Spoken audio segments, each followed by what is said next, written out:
In the dispute between Great Britain and the EU over Brexit rules for Northern Ireland, London is hoping for an agreement by Christmas.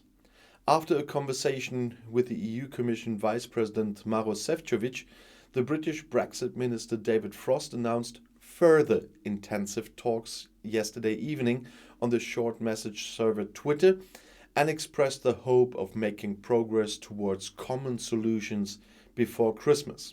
Reminds me of something. There was something with agreements and Christmas. One continues to approach but still have differences, it's said from Frost. Brussels and London have long been negotiating bitterly about special rules for Northern Ireland after the British left the EU. The Northern Ireland Protocol is part of the withdrawal agreement. It is agreed that the British region will continue to follow the rules of the EU internal market. This is to avoid a hard border between Northern Ireland and the EU member state Ireland. The consequence is that goods must be checked between Northern Ireland and the rest of the UK.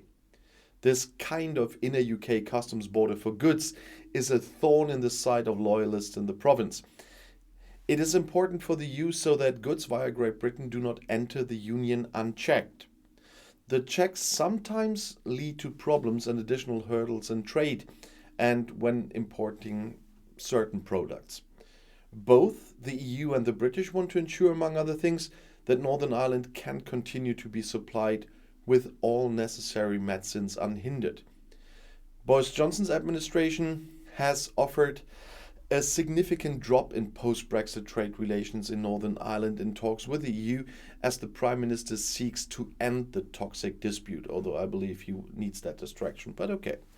A senior British official told London-based EU journalists on Friday that Johnson was no longer seeking the immediate removal of the European Court of Justice from its role in enforcing the so-called Northern Ireland Protocol, which would only mean that he finally arrived in reality. In what has been described as an important change, the UK official said that no one is demonstrating on the streets of Belfast to protest the role of the ECJ. Yeah, Northern Ireland is quite happy with that protocol. The most people there at least. The protocol that is part of the Brexit deal that aims to maintain an open border in Ireland, as I said. And in return, some checks over east-west trade across the Irish Sea are required, yes. Although Johnson wants to settle the governance question of the protocol in the longer term, EU journalists have been told that the Prime Minister wants to concentrate for the time being on securing the smooth flow of goods between Great Britain and Northern Ireland across the Irish Sea. If the negotiations fail, it is not because Britain insists on removing the ECJ from the deal, the official said, adding that London had accepted that the European Commission did not have a mandate from member states to rule on the removal of the ECJ from the deal, and they will never get that. According to journalists at the briefing, they had been specially summoned to cover the shift in thinking in the UK government and, let's say, olive branch that could help broker a deal with Brussels.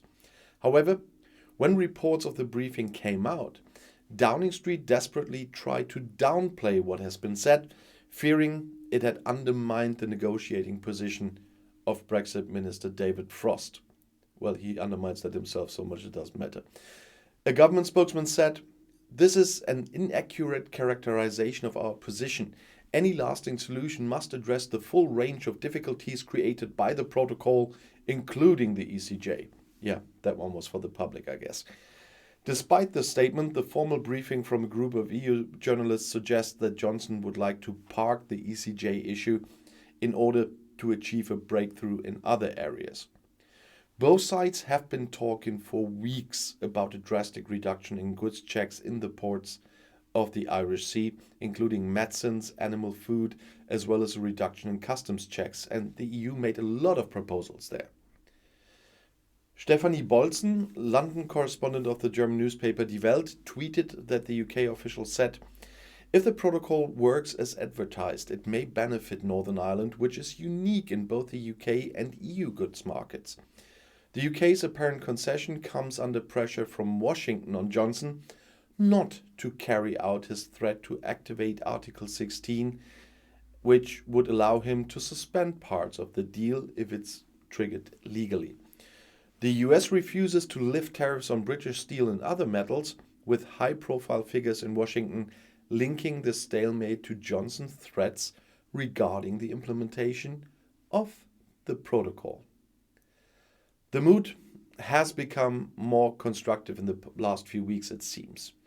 EU diplomats believe that a turning point came in early November when member states made it clear that if Article 16 were triggered, they could respond with a one-year notice period for the entire post-Brexit trade and cooperation agreement to be cancelled.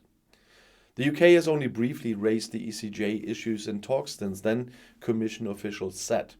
Diplomats say it was content to discuss other matters first.